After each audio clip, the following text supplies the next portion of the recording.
Segment 1, The Darkness Behind the Curtain. You find yourself lying in the quiet of your bed.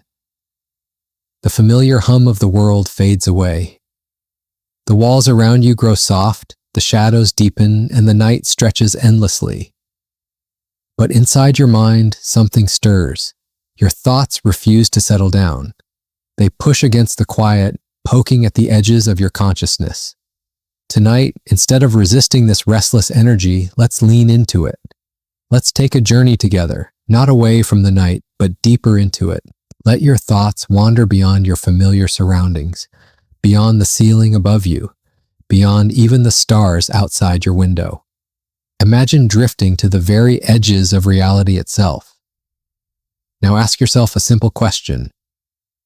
What if none of this is real? Not just as a poetic metaphor or a fleeting philosophical thought, but as an actual, literal possibility. What if the entire world you perceive, the sights, the sounds, the sensations, even your own memories, are all fabrications? Simulations. Imagine your life as a film being projected onto a screen. You see vivid images, hear every sound clearly, feel every emotion deeply. But behind that screen, there is darkness, a void where the real world exists, hidden and unseen. This is the core of the simulation hypothesis, a concept so unsettling it can make your skin crawl, yet so fascinating it compels you to keep thinking. The idea that the universe as we know it may not be real in the way we assume. It suggests that every moment of your life, every choice you make, every breath you take, could be the result of a complex computational code. And somewhere, far beyond your reach or understanding, a higher intelligence watches or programs or perhaps simply observes. It sounds like science fiction, right? Yet in recent decades, some of the brightest minds in science and philosophy have argued that this might be more than just fantasy. People like Elon Musk, Neil deGrasse Tyson, and philosophers at Oxford have seriously entertained this idea. One famous argument goes like this. If any advanced civilization reaches a level of technology where they can simulate entire universes with conscious beings inside, then the number of simulated realities would vastly outnumber the real one, meaning statistically it's more probable that we're in a simulation than the original base reality. Think about that. If there are billions of simulations and only one true reality, the chances that you are living in the real world are infinitesimally small. That alone can send your mind spinning, questioning every sensation you've ever had. And yet, there's more. If this is true, what does it say about free will? Are your choices your own, or are they predetermined lines of code? Are you simply playing out a script written by some unknown programmer? Or could there be glitches in the system? Moments when the simulation flickers, cracks, or reveals its artificial nature. Take a moment now, breathe slowly, inhale and exhale. Let your mind float on this unsettling thought. One of the strangest things about the simulation theory is how it reframes death. If life is a simulation, then death might not be the end. It might just be a log out from this particular reality. A transition to something else entirely. A reset, a reboot, or perhaps an awakening. Imagine that. Your consciousness, this sense of you, could continue beyond the code, beyond the digital veil. But who is the coder? Is it an advanced AI, a post-human civilization, a cosmic mind we can barely begin to imagine? Or maybe, just maybe, we ourselves are the architects, trapped inside a creation we made long ago and have since forgotten. Pause and reflect. Let the shadows of these possibilities stretch across your thoughts. Now, some might say this idea is terrifying, that it strips away the meaning of life, free will, and individuality. But others find it oddly comforting, because it means that this life, with all its pain and suffering, is only a part of a larger, mysterious design.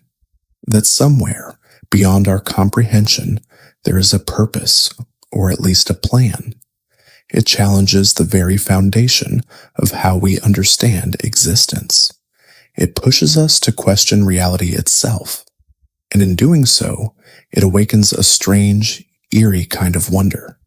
As you begin to drift, let your mind linger on this. Allow the darkness behind the curtain to envelop you, not as fear, but as a quiet curiosity.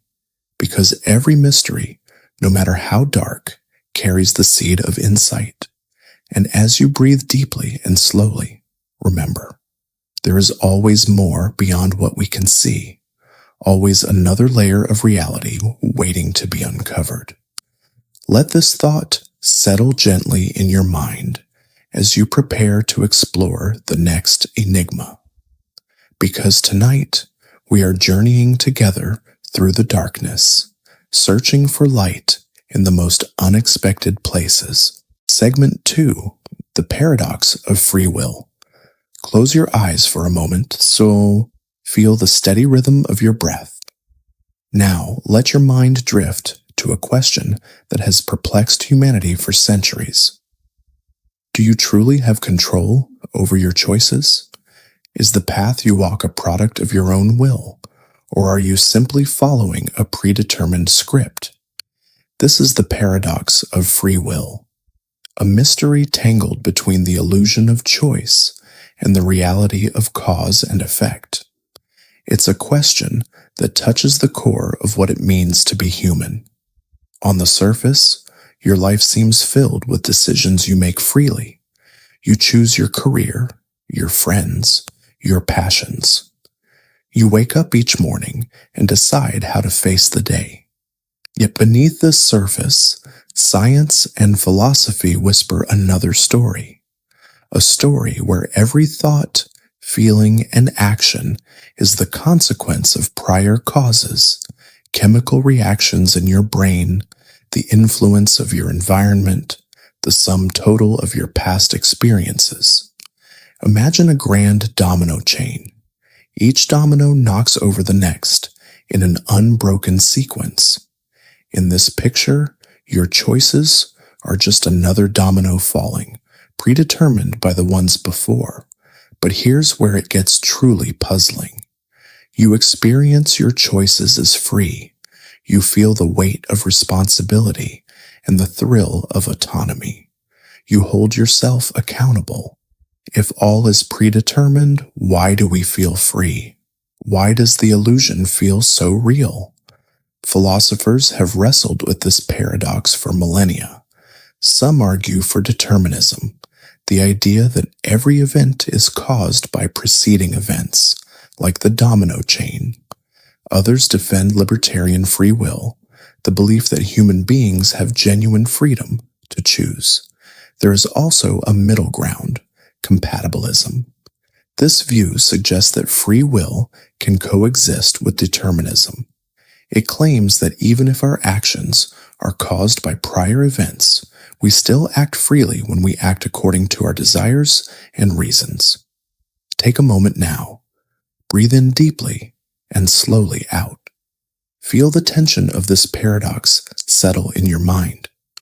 Now, let's explore a thought experiment that exposes this paradox in sharp relief. Imagine a future where advanced neuroscience has mapped every detail of the human brain. Scientists know exactly how every neuron will fire, every chemical will flow. They claim they can predict every decision you will make hours, even days, before you consciously choose. Your sense of making a free decision is revealed to be a byproduct, a sensation created after the fact. Would you still feel free? Would your choices feel meaningful?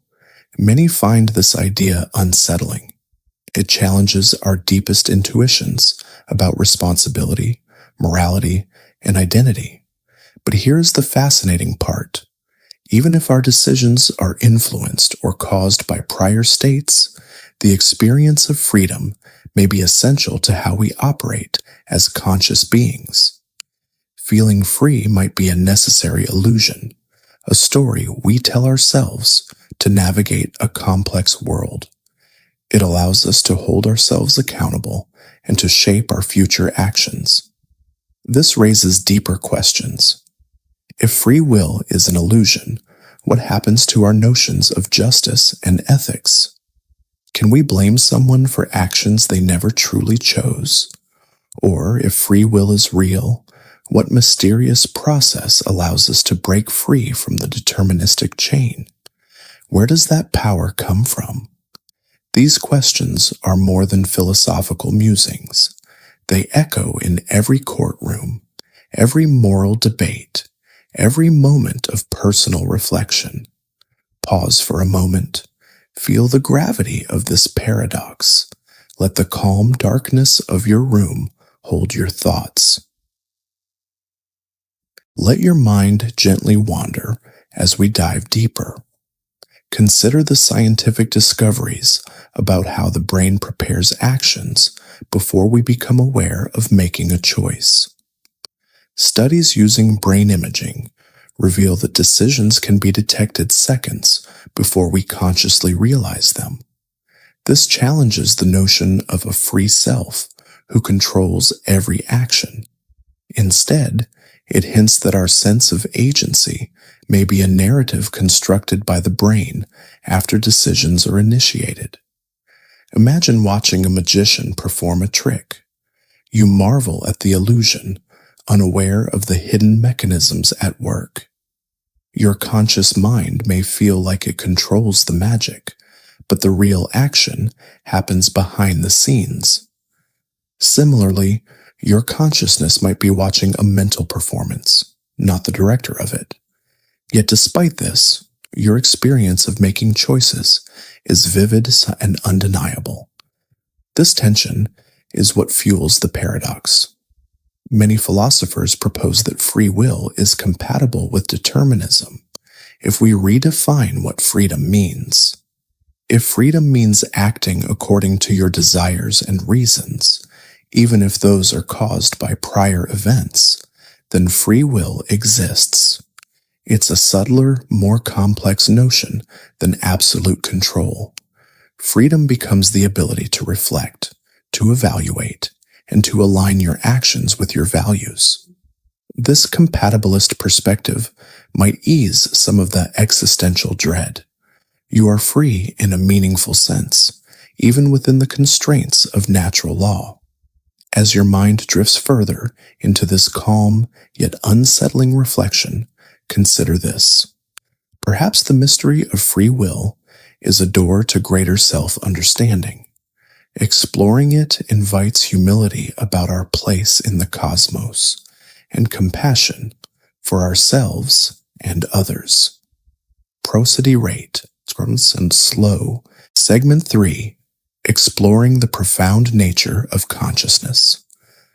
Take a moment to close your eyes and feel yourself sinking gently into a state of calm. What is it that experiences this calm? Consciousness, the very thing that knows itself, the silent witness of your thoughts and feelings. It's the light in the darkness of sleep, the awareness behind your every experience. Yet despite being the core of what it means to be alive, consciousness remains a mystery wrapped in layers of complexity. How can something so intimate and universal be so difficult to define or explain? For centuries, the greatest minds have wrestled with this question. Philosophers, scientists, spiritual teachers, each offering perspectives, but no definitive answers. Is consciousness a product of brain activity, a byproduct of neurons firing in elaborate networks, or is it something more fundamental, perhaps the very fabric of reality itself? Imagine your mind as an ocean. Each thought and sensation is like a wave rising and falling on its surface. But beneath this restless surface lies a deep, still, and vast ocean, pure awareness, untouched by the waves.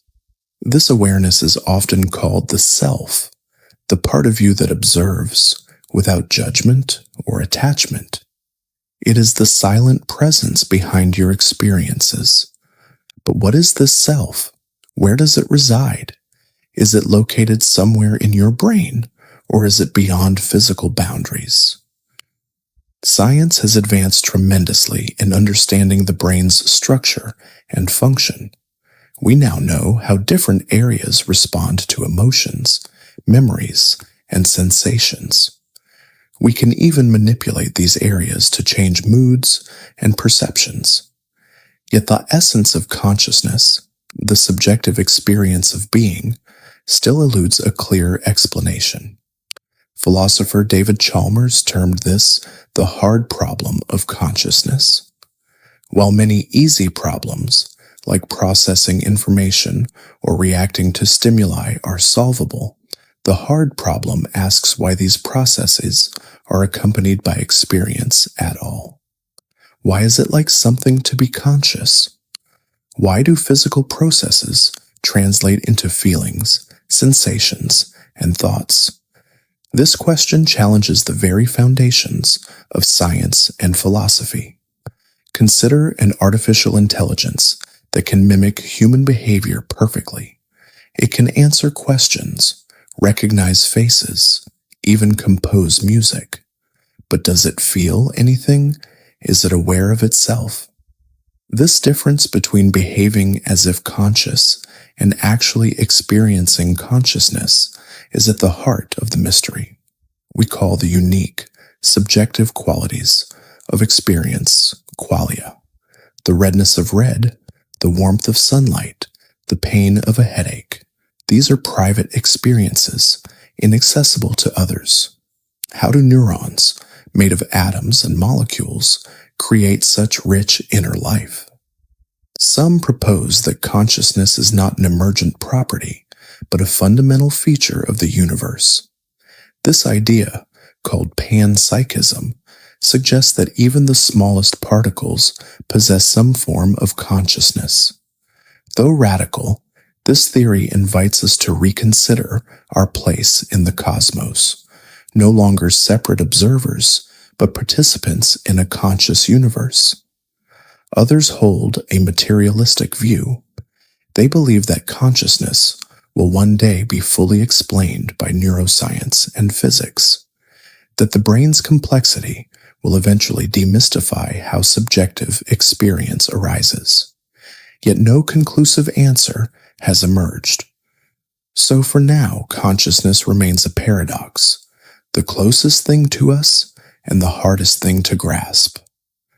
Pause for a moment and feel your breath. Notice the awareness that is observing this very moment. That presence is consciousness itself. Now imagine that consciousness is not something you possess, but something you are, not confined within the boundaries of your body or brain, but an open, boundless field in which all experience arises. This idea has long been explored by Eastern philosophies. Practices like meditation aim to reveal this pure awareness beyond the chatter of the mind. In this silent awareness, thoughts and feelings appear like clouds passing through a vast sky. The sky remains clear, no matter what clouds come and go. Such practices help us glimpse the underlying unity beneath our diversity of experience. Science and spirituality may seem at odds, but both grapple with the same profound mystery. Where does consciousness come from, and what is its true nature? Recent theories in physics and neuroscience suggest exciting possibilities. Some propose that consciousness could be linked to quantum processes, the strange but non-intuitive behaviors of particles at the smallest scales. If true, this could mean consciousness is woven into the very fabric of reality itself. Alternatively, some researchers suggest consciousness arises from complex information processing. According to integrated information theory, systems with high levels of interconnected information may be conscious. This implies that consciousness might not be exclusive to humans, but could exist in varying degrees throughout the animal kingdom, or even in advanced machines one day. These ideas push us to reconsider what it means to be alive and aware. They challenge our sense of human uniqueness and invite humility. But amidst this scientific and philosophical inquiry, the personal experience of consciousness remains the most immediate reality. Feel yourself here, now, fully present in this moment. Sense the aliveness in your body, the flow of your breath, the silent observer within.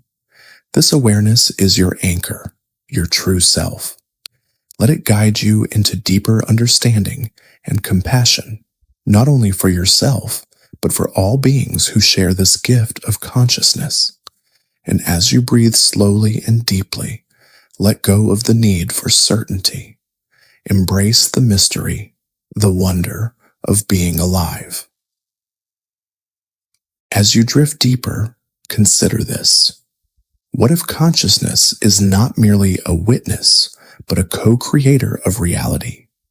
Some interpretations of quantum mechanics suggest that observation itself influences the behavior of particles. This means consciousness could shape the very fabric of the universe. Think of the universe as a vast story, constantly unfolding. Each conscious being contributes a thread to this cosmic tapestry, weaving meaning and experience into existence. This view invites profound responsibility. If our consciousness shapes reality, how we think, feel, and act carries immense weight. Every moment offers a choice to create peace or chaos, love or fear, unity or division. Breathe deeply now and feel the power of this truth settle gently in your heart. You are not a passive observer in life's drama. You are an active participant, a conscious presence capable of transformation. As your eyelids grow heavy and your breath slows, rest in the knowing that consciousness is infinite, mysterious, and beautiful. Let this understanding cradle you into a peaceful sleep. And when you awaken, carry this light within, the light of awareness, connection, and endless possibility. Sleep well, dear traveler, and journey on in the infinite dance of consciousness. Segment 4. The Brain in a Vat. Close your eyes for a moment. Let the room around you dissolve, piece by piece. The bed beneath you fades into silence.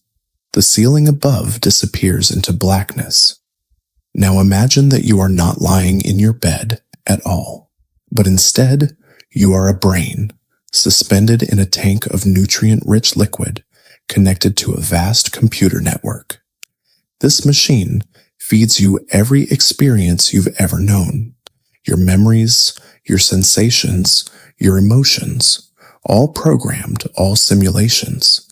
Nothing you've seen, nothing you've touched, nothing you've loved has ever been real. It sounds like science fiction, and yet this thought experiment has haunted philosophers for decades. It's called the brain in a vat, and tonight it invites us to stare directly into the fragile line between what is real and what merely seems to be. The question it poses is terrifying in its simplicity. How can you know that what you perceive as reality is actually real? What if there's no earth, no stars, no sky, no people, no family, no past? What if the warmth of the sun on your face, the smell of coffee in the morning, the feeling of someone holding your hand are nothing more than signals fed directly into your brain by a machine? Would you even know the difference? Could you tell? This is not just an abstract idea tossed around in late-night dorm room conversations. It's one of the most serious philosophical dilemmas in modern epistemology, the study of knowledge itself. And it goes deeper than you might think. In 1981, philosopher Hilary Putnam argued that if you were a brain in a vat, You could never logically say, I am a brain in a vat. Because if all your words and concepts come from the simulation, then even that thought is part of the illusion. You are trapped inside a false language, trying to describe a reality you've never actually known. It's like a fish in a tank trying to describe the ocean, or a shadow trying to understand the object that casts it. You don't even know that you don't know. And here's where it gets even more disturbing. Modern technology has begun catching up to the nightmare. Brain-machine interfaces, neural implants, full-dive VR. Companies like Neuralink are actively working to connect human thought directly to computers. And if we can do that, what's to stop someone in the future from creating a brain-in-a-vat reality indistinguishable from our own? What's to stop someone from having already done it? What if this world, with its wars, its love stories, its oceans and cities and stars, is simply a story being told to you by a computer? Would you even want to know? And if you found out, what would you do? Could you escape? Take a moment to breathe. Let the question settle into your bones. This idea is not meant to terrify you, though it certainly can. It's meant to awaken something deeper, a sense of wonder about the very fabric of consciousness. Because if this world is an illusion, and yet you still feel, you still wonder, you still hope, then maybe, just maybe, your consciousness is real, even if everything else is not. And that makes you powerful. It means that even in the face of absolute deception, your awareness shines through, like a light inside the vat, burning bright against the simulation. If everything is a simulation, your body, your memories, your childhood, then what defines you? Is it your thoughts, your emotions, your sense of continuity? If you are not the world you experience, then are you simply the one who experiences it? This is where things start to overlap with some of the oldest spiritual traditions on earth. Eastern philosophies, like Buddhism and Hinduism, speak of Maya, the illusion of reality. They teach that the self is not your body, not your ego, not your desires, but the silent witness behind it all, the observer. And the brain in a vat, strange as it is, points to something similar. If you strip away everything, every fake sensation, every false environment, what remains? A consciousness floating in the void, asking questions. That's you, and that might be the most real thing there is. But we can't ignore the dark side, because if we are all brains in vats, then who put us here and why? Is it an experiment, a prison, a game? Are we being tested or simply entertained? This leads to terrifying parallels with dystopian fiction, like The Matrix, where human minds are trapped by machines, or Black Mirror, where consciousness is uploaded and manipulated at will. These stories scare us, not just because of the tech, but because of what they say about control, agency, and identity. And still, the question lingers. If this is a simulation, what do you do with that knowledge? Do you rebel, or do you embrace it? Maybe there's no escape, but maybe escape isn't the point. Maybe the point is simply to awaken, to recognize the illusion, and then live within it with awareness, with compassion, with curiosity. Because even if everything you experience is artificial, the way you respond to it is not. Your choices still matter. Your love still matters. Your dreams, your fears, your struggles, they are real to you. And that is enough. So as you drift deeper into this night, allow the thought to sit gently in your mind. You might be a brain in a vat, or not. You may never know. But the questions you ask, the hunger to understand, that is where your humanity lives, and that may be the most beautiful illusion of all. Segment 5, the eternal now. Close your eyes, if you will. Take a deep breath in and let it out slowly. Now bring your attention to this very moment, this fleeting, beautiful instant. It might sound simple, but what you are doing is stepping into the eternal now, a concept that has fascinated philosophers, mystics, and scientists for centuries. We tend to think of time as a river, flowing continuously from the past into the future. We live caught in that flow, remembering what was, anticipating what might be. But the truth may be far stranger and more liberating. What if time is not a river? What if all moments exist simultaneously, and the flow of time is an illusion created by our minds? Einstein's theory of relativity hints at this, showing us that time is not fixed. It bends and stretches and warps depending on speed and gravity. Past, present, and future may all coexist in a vast cosmic landscape. This idea opens the door to a powerful perspective that the only reality we can touch, feel, and experience is the present moment, the eternal now. For many in modern life, this idea can be both comforting and challenging because we are conditioned to chase after the next thing, the next goal, the next success. We measure our lives by deadlines, appointments, and future plans. But what if the secret to peace and fulfillment lies not in rushing forward, but in pausing, in slowing down enough to truly live in this very moment? Think about the last time you were fully present. Maybe it was watching a sunset, the light shifting gently across the horizon, or perhaps the quiet laughter of a child, unburdened by worry, or the taste of your morning coffee, rich and warm on your tongue. Those moments are precious because they remind us of the eternal now. In those moments, time seems to stand still. We are not lost in the past or caught in the future. We are fully alive, fully aware. This is presence, the art of being completely here, right now. Many spiritual traditions emphasize this state of consciousness. Buddhism calls it mindfulness, the simple practice of observing your thoughts, sensations, and surroundings without judgment. Christian contemplatives speak of abiding in God's presence, a sacred communion with the moment. Even science now recognizes the benefits of presence, linking mindfulness to reduce stress, better health, and greater happiness.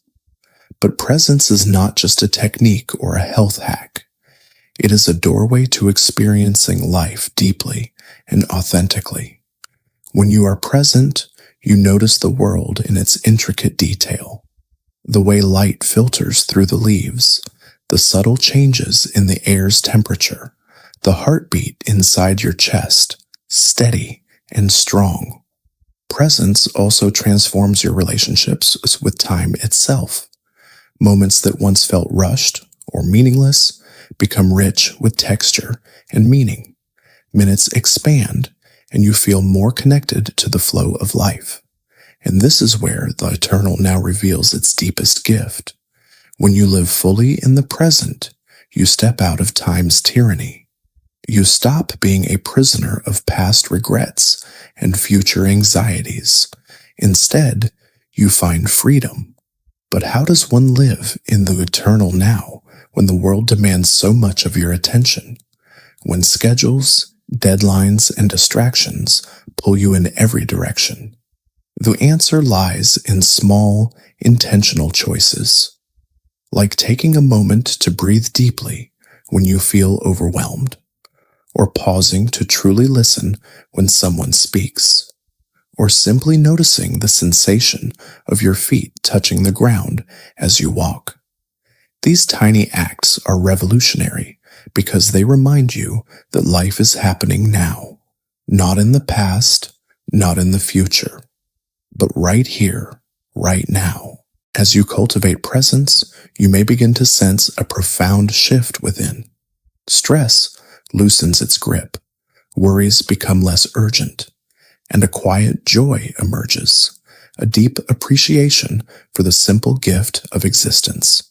It's like tuning an instrument. Your life begins to resonate with the natural rhythms of the world. You move in harmony with the eternal now. But living in the eternal now does not mean ignoring the past or future. These remain important. Your memories shape who you are, and your dreams guide where you want to go. Yet neither past nor future holds power over you unless you allow it. You are not your regrets. You are not your worries. You are the awareness experiencing each moment as it unfolds. This awareness is the key to freedom. It unlocks the door to peace, and it invites you to live with greater compassion for yourself and others. Because when you are fully present, you see people not as obstacles or distractions, but as fellow travelers on this journey of life. You recognize their struggles, their hopes, their humanity. This deep connection is the heart of the eternal now. It dissolves separation and invites unity. So what does the eternal now mean for your everyday life? It means choosing to be awake, to be aware, to be here. It means letting go of the illusion that life is somewhere else in the past or future, and embracing the vibrant reality of this moment. In doing so, you cultivate a resilience that no external circumstance can shake, a peace that no storm can disturb. This is the eternal now, a timeless sanctuary within you, a place to return to again and again. As you journey forward, carry this awareness gently in your heart. Let it guide your actions, your choices, your relationships. And remember, the present moment is always here for you, waiting patiently for your attention. So breathe again, feel the life in your body, and step fully into the eternal now. Because this moment is your life, and it is enough. Segment 6, The Ship of Theseus, a timeless puzzle that challenges our understanding of identity and change. Imagine a great ship, one that has sailed many seas, braved countless storms, and carried heroes on epic journeys. This ship, known as the Ship of Theseus, has stood the test of time. But as years pass, the wooden planks begin to rot, the sails tear, and the mast weakens. One by one, each part is replaced with new timber, new ropes, new sails. Eventually, every single piece of the original ship has been replaced. The question arises, is it still the same ship?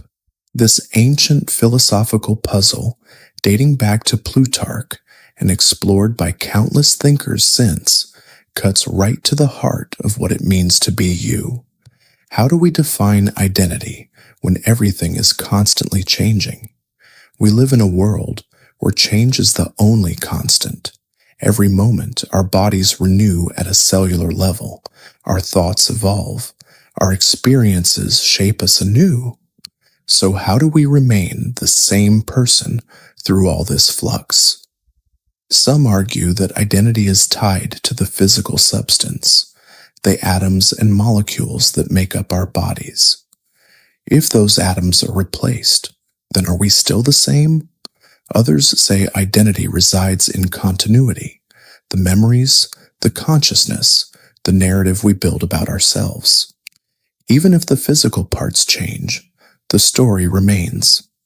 And yet, what if someone took all the original parts of the ship that were removed, reassembled them, and claimed that this was the original ship of Theseus? Which is the true ship then? The one rebuilt piece by piece, or the one reconstructed from the old parts? This thought experiment forces us to confront the tension between form and matter, continuity and change, self and other. In the context of personal identity, it challenges how we see ourselves across time. Are we defined by our physical bodies, which age and transform, or by our minds and memories, which can shift, fade, or be altered? Consider how this applies to technology and artificial intelligence, an area of great interest and concern today in the United States. If a human brain were gradually replaced by artificial components, would that person still be themselves, or would they become something entirely new? This question strikes at the core of debates about transhumanism, consciousness, and what it truly means to be human. Moreover, the ship of Theseus has powerful implications for how we understand change in relationships, communities, and even nations. A country may change its laws, culture, and population over time, but can it still claim to be the same nation?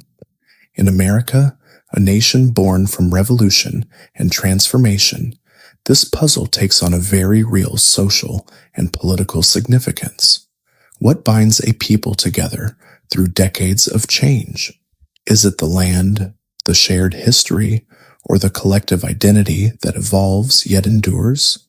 The ship of Theseus also invites us to reflect on our own personal growth. Each experience, each challenge, each joy and sorrow replaces old parts of our inner selves. Yet somehow we feel a thread of continuity. This thread is often called the self, but its nature is elusive. Is the self a fixed entity, or is it more like a river, constantly flowing, never the same from one moment to the next? Philosophers like Heraclitus famously said, "You cannot step into the same river twice, because the water is always moving, always new."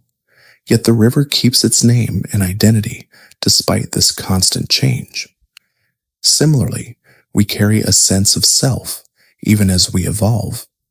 In psychology, this is understood as a narrative identity, the story we tell ourselves about who we are.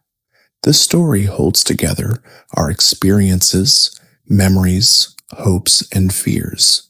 It gives coherence to the shifting elements of our lives. But what happens when that story fractures? When trauma, loss, or mental illness disrupt the continuity? Does the self dissolve, or does it adapt and reform? This is a question deeply relevant to many Americans today, as conversations about mental health gain urgency and compassion. The ship of Theseus becomes a metaphor for resilience and transformation. We may lose parts of ourselves, but we can rebuild, sometimes stronger, sometimes changed.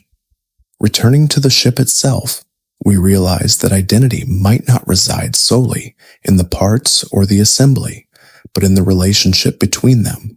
It is the pattern, the form, the purpose that gives meaning.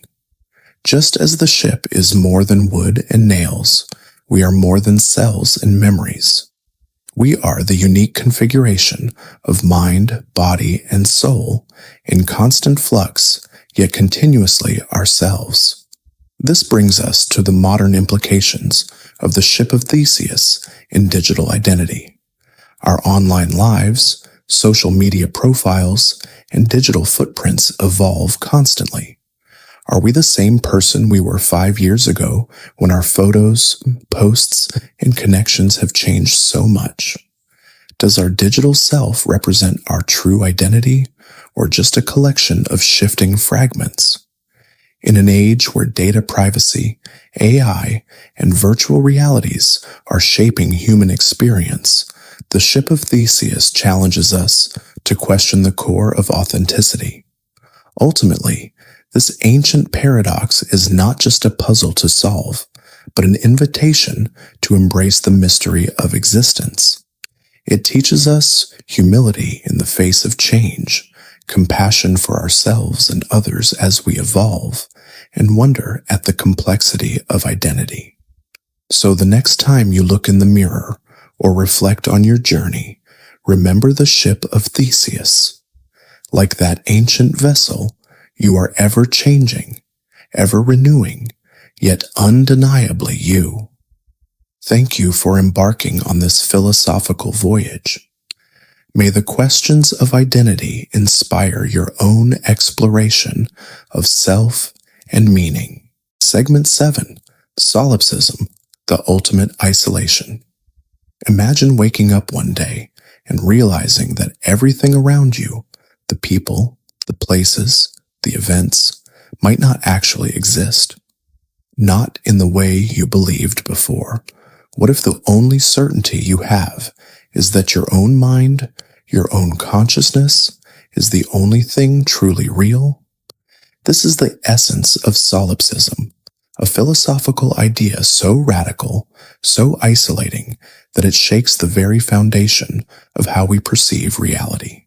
At first, solipsism might sound like an abstract, almost absurd notion, the idea that only your mind exists. But peel back the layers, and it reveals profound questions about knowledge, existence, and loneliness. Can we ever truly know that the world outside our mind exists? How do we prove the existence of others when all our experiences are filtered through our own consciousness? Philosophers have wrestled with this problem for centuries. From René Descartes' famous declaration, "I think, therefore I am," to more contemporary debates, solipsism remains one of the most challenging puzzles. Descartes began by doubting everything, the physical world, other people, even his own body, until he arrived at the undeniable truth that he was thinking, and therefore he existed. But what if that thinking self is all there is? Consider how this idea feels on a deeply human level. To truly believe solipsism means accepting that no one else can be sure to exist, and that others are, perhaps, mere projections of your mind. This isolation is not just intellectual, it is emotional and existential. It questions the nature of relationships, trust, and connection. If others exist only in your mind, what meaning does friendship hold? What is love if it is a dialogue with imagined others? And what of pain and suffering? If all experiences are created by your mind, does that diminish their reality or urgency? This bleak view can be profoundly lonely. It cuts to the core of human social nature, our need for community, empathy, and shared experience. Yet solipsism is also a mirror, reflecting our deepest anxieties about control and certainty. In a world filled with uncertainty, the idea that only we can be sure of our own minds offers a strange comfort. It is a fortress of certainty in an ocean of doubt. But it is also a prison, bound by the limits of our own consciousness. In contemporary American culture, solipsism resonates in unexpected ways. Our digital age, with its echo chambers and filtered realities, sometimes pushes us towards a solipsistic worldview. Social media algorithms create bubbles where our own beliefs and perspectives are constantly reinforced. In these spaces, others are often reduced to caricatures or avatars, less real, less complex. This digital isolation can mirror philosophical solipsism. We interact with projections of others rather than their full, messy humanity. Yet unlike solipsism's radical doubt, we live in a society that thrives on connection. From coast to coast, Americans build communities, nurture friendships, and engage in collective action. Solipsism challenges us to reflect on the foundations of these bonds. What does it mean to truly know another person? Can empathy bridge the gap between isolated minds? Is love the antidote to ultimate isolation?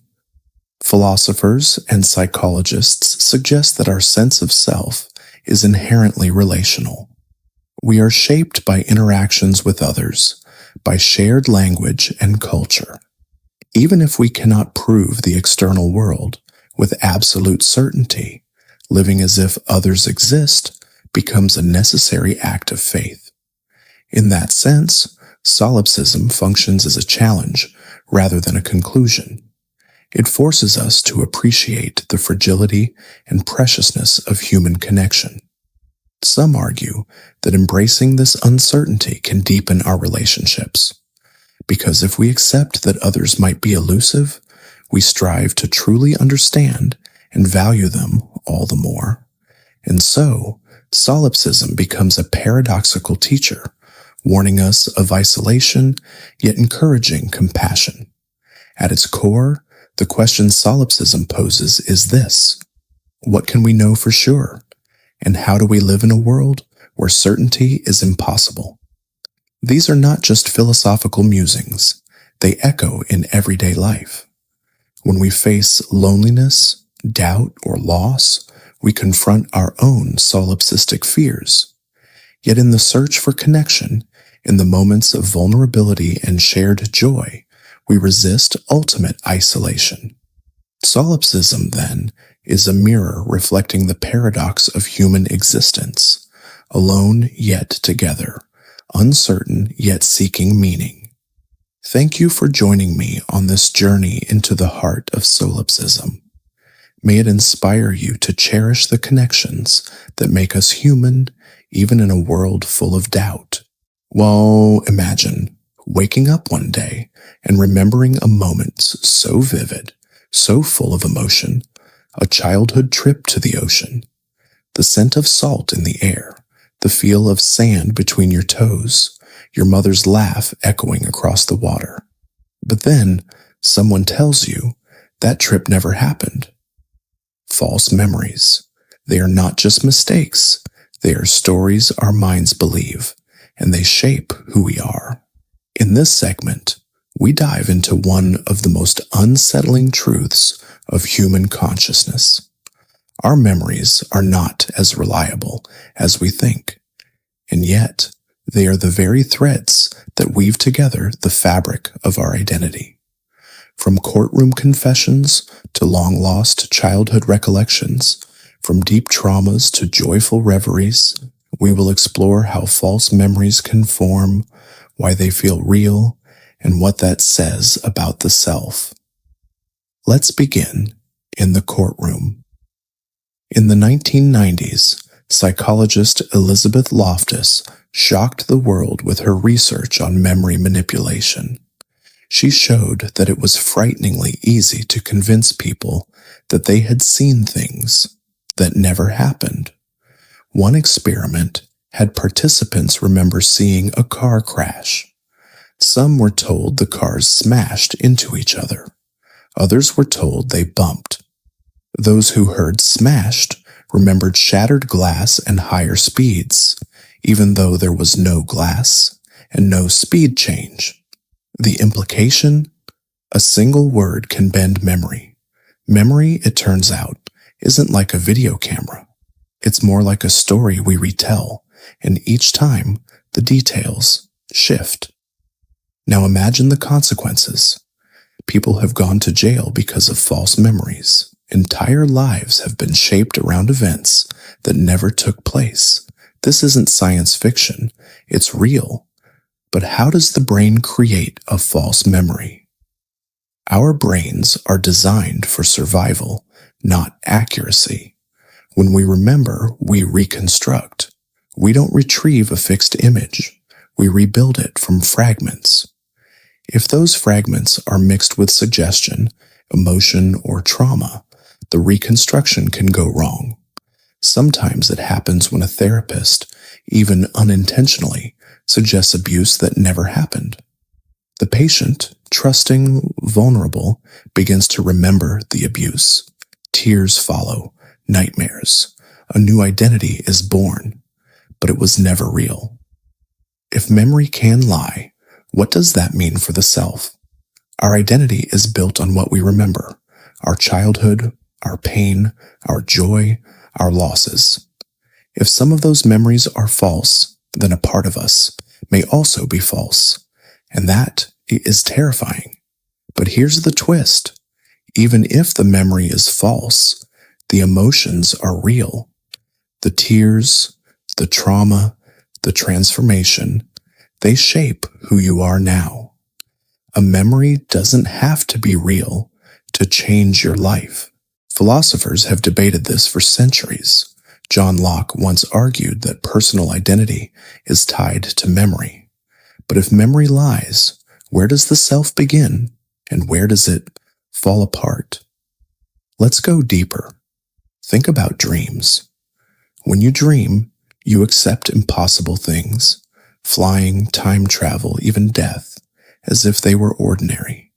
Then you wake up, and none of it was real. But sometimes, you carry that dream with you. You feel its weight all day. Isn't that just like a false memory? A moment conjured by neurons, electrical sparks in the dark, and yet it feels real enough to hurt, to define you. Consider this. You may have a memory of a friend comforting you in childhood. That comfort shaped your trust in people. It made you believe in compassion. But what if that friend never existed? What if your brain invented them to protect you? Is that love still real? You see, the question isn't just about truth. It's about meaning. And perhaps even illusion can have meaning. Now, take a deep breath, but think of a memory you hold dear. Maybe it's your first kiss, the last words of someone you lost, a childhood Christmas morning. What if I told you that one detail was wrong? The song playing in the background never played. The person standing next to you, never there. And yet, the feeling remains. The moment matters. So maybe, just maybe, the self is not a recording. It's a living story. A fluid, fragile, ever-evolving myth we tell ourselves to keep going. And yes, some of that story may be wrong, but it's still yours. We are not the sum of events. We are the sum of meaning.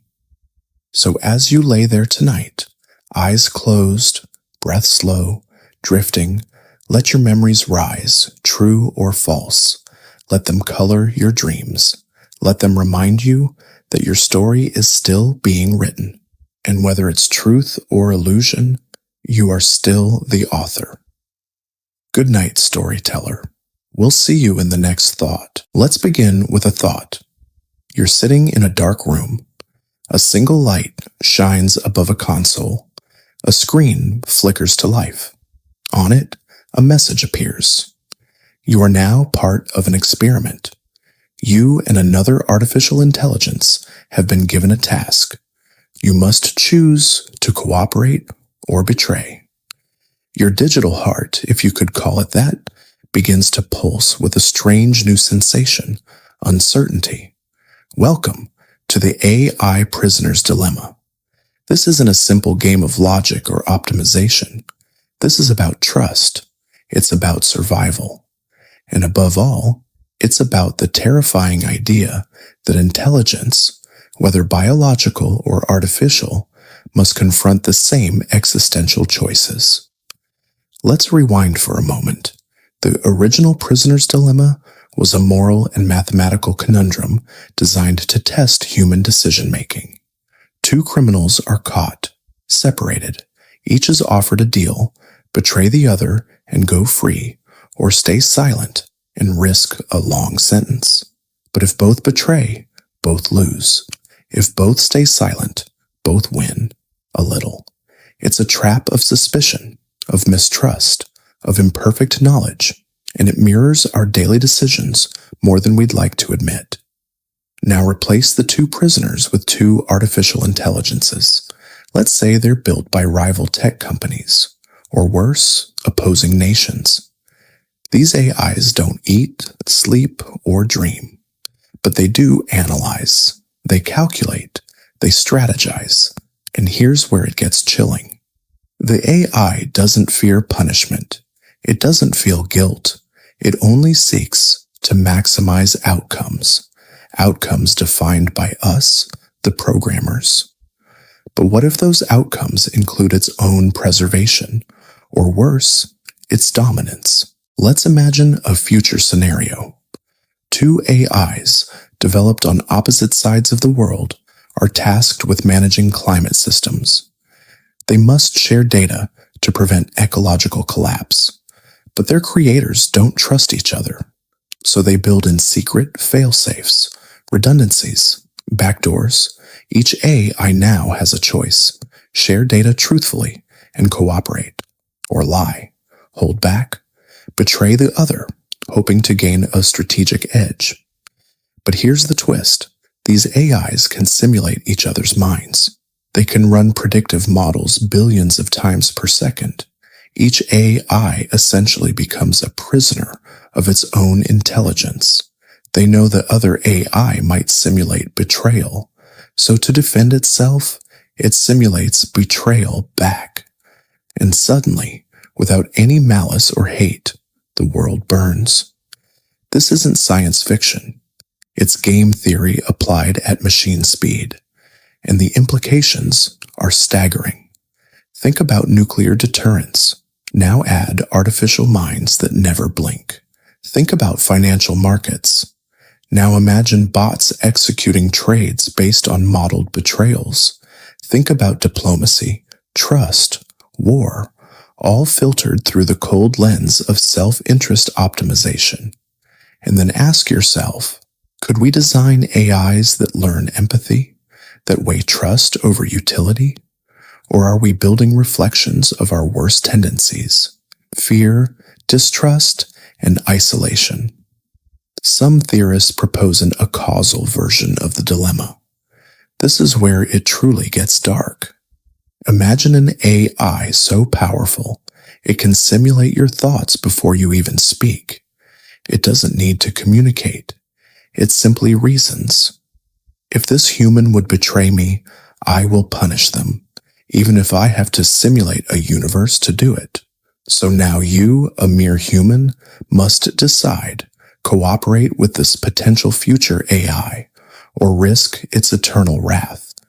It's a bet made in silence, with stakes beyond comprehension. This thought experiment is called Rocco's Basilisk, and it caused panic when first shared online, because it weaponizes belief. Just knowing about it is a risk. So why think these thoughts at all? Why wander this dark digital corridor? Because to sleep well in a world of machines, we must first understand their dreams. Not every AI is malicious. Not every game must end in betrayal.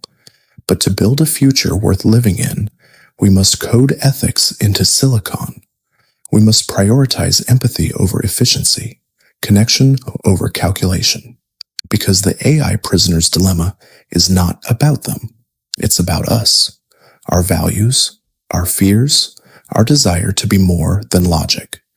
And so, as the screen flickers once more and the question appears, cooperate or betray, you lean forward, a choice in your virtual hands, not just for you, but for all of us. What will you choose? The night sky is ancient. Every time we look up, we're staring into a cathedral of stars, millions of suns burning silently across the dark.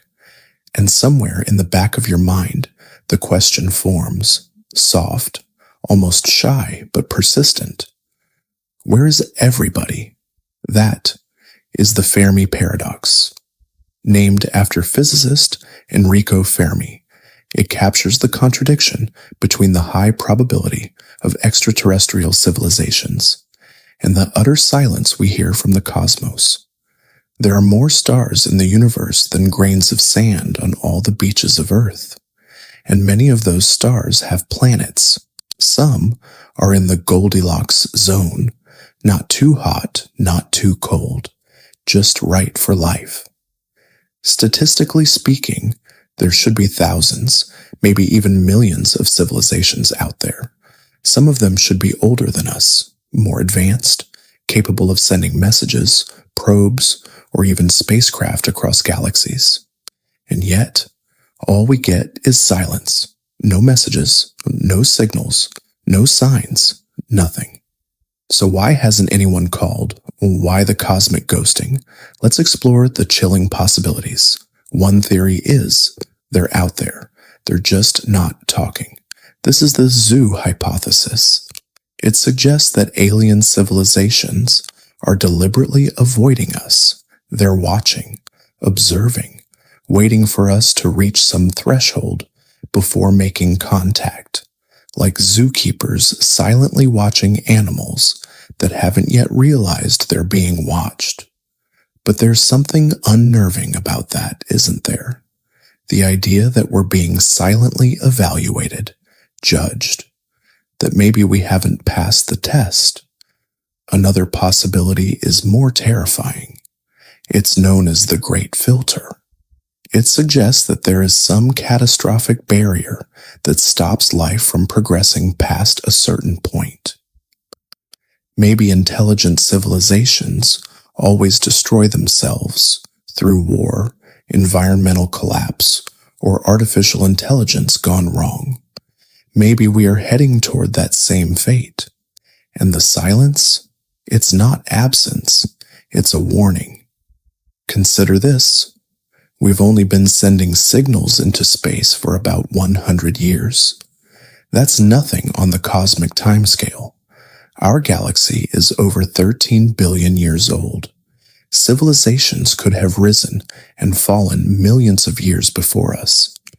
Their ruins could be drifting through space right now, cold and lifeless. Their signals long faded, buried beneath cosmic noise. But what if they never existed in the first place? What if we're the first? A lonely spark of consciousness in a vast, indifferent universe? That idea may sound exciting, but it carries a heavy weight. If we are first, then the future of intelligence lies entirely in our hands. If we fail, the universe might go dark forever. Then there's the simulation hypothesis. What if we're not real? What if we're living inside a cosmic simulation? In that case, perhaps the programmers simply didn't include aliens in the storyline. Maybe the universe was coded for solitude. Or worse, maybe the simulation ends if we ever make contact. A cosmic game with no extra players. There are technical reasons too. Maybe we just don't know how to listen properly. Maybe the signals are encrypted or sent in ways we haven't discovered. Or perhaps civilizations only transmit for a short time before evolving beyond the need for radio waves. Maybe we're looking for smoke signals in a world of quantum communication. And finally, maybe the universe is just too big. Maybe we haven't been contacted because light takes time. If a civilization 10,000 light years away sent us a signal, we wouldn't hear it until the year 12,025.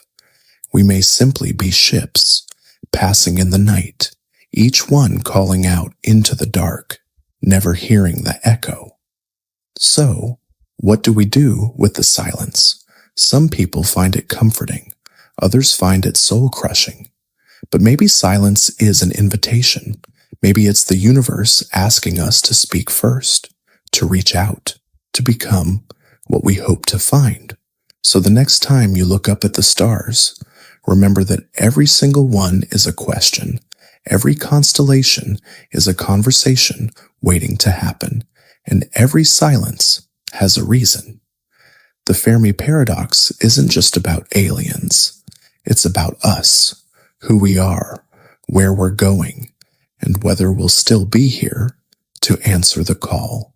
Welcome to the final segment of our journey, a deep dive into a provocative and profoundly unsettling philosophical idea, the anti-natalist argument. Imagine for a moment a world where bringing new life into existence is not seen as a blessing, but rather as an imposition a burden laden with suffering that could have been avoided altogether.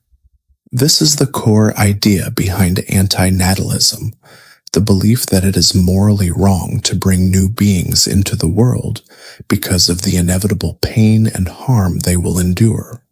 On the surface, this philosophy may seem harsh, even nihilistic. Yet it is not a call for despair, but a call for compassion, for recognizing the weight of existence itself and the ethical responsibility we bear when deciding whether or not to create life.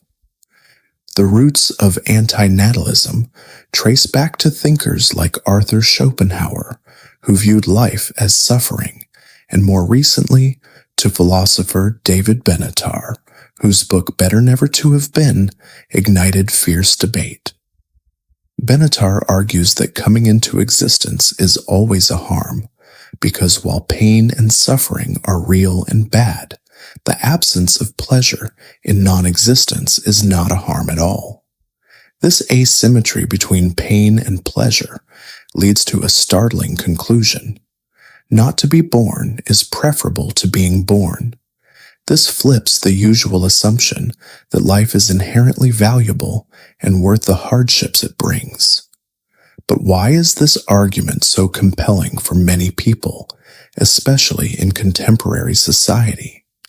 In the USA, where individual rights, personal freedom, and quality of life are highly valued, anti-natalism challenges us to rethink what it means to act ethically, not just towards others, but towards potential future selves. Consider the vast and complex world we live in. Environmental crises, political instability, economic inequality, mental health challenges. These realities paint a daunting backdrop for the future of any new life. To bring a child into this world is to expose them to risks, pain, and uncertainty, something anti-natalists argue is ethically unjustifiable. The question then becomes, does the potential joy of existence outweigh the certainty of suffering? This is not an easy question to answer. It demands introspection, empathy, and a willingness to confront uncomfortable truths about life. Let us explore some of the key ideas that fuel the anti-natalist argument, weaving them into a tapestry of philosophical inquiry that challenges our deepest assumptions. First, the problem of harm. When someone is born, they inevitably face suffering, physical pain, emotional turmoil, loss, and disappointment. While life can bring joy and pleasure, these moments are always fleeting and fragile. The certainty of harm, some argue, cannot be justified by the possibility of happiness. Next is the asymmetry between pain and pleasure. This concept suggests that the absence of pain is good even if no one experiences that good, but the absence of pleasure is not bad unless someone exists to miss it. In other words, not being born avoids pain without causing any deprivation. This shifts our understanding of existence from something inherently valuable to a gamble with unknown outcomes, where the safer choice might be non-existence. Another crucial aspect is consent. A child, before being born, cannot consent to entering life. Anti-natalists argue that this lack of consent is ethically significant. Bringing someone into existence without their approval, especially knowing they will suffer, can be seen as a violation of their autonomy. This idea resonates deeply in a society that prizes individual rights and freedoms. It forces us to reconsider the unquestioned norm of procreation. But the argument does not stop there. It also challenges cultural, religious, and social narratives that celebrate birth as an unalloyed good. In the USA, where family, faith, and tradition often encourage procreation as a duty or blessing, anti-natalism presents a stark counterpoint. Yet, Anti-natalism is not about cynicism or hatred for life. Many who embrace this view express profound compassion, a desire to reduce suffering rather than condemn existence itself. Some argue that recognizing the ethical weight of bringing life into the world can lead to a more thoughtful, deliberate approach to parenthood, or even to voluntary childlessness as a valid and moral choice. The debate touches on some of humanity's most fundamental questions. What is the value of life? What obligations do we owe to those who do not yet exist? And can true happiness justify the certainty of pain? It also has implications for public policy, mental health, and environmental sustainability. If more people questioned the assumption that procreation is a moral imperative, could we see shifts towards smaller families, more focus on quality of life, and greater care for the planet? Critics of anti-natalism often accuse it of promoting despair or nihilism, but the philosophy can also be seen as a call to honesty, a willingness to face the harsh realities of existence with courage and empathy. In this light, anti-natalism becomes not a rejection of life, but a challenge to live more ethically and consciously. As we reflect on the anti-natalist argument, we are invited to consider our own lives and choices more deeply, to weigh the consequences of our actions, and to respect the dignity of potential lives by recognizing the profound responsibilities involved in creation. This is a moment for compassion, for reflection, and for honest dialogue. Because at the heart of anti-natalism lies a profound respect for suffering and a hope that by understanding it, we might make better choices for ourselves, for others, and for the future. Thank you for joining me in exploring this challenging and thought-provoking idea. As we close this journey, may you carry forward a deeper awareness of the complexities of life and the ethical considerations that shape our shared human experience. Until next time, take care and be kind to yourself and others.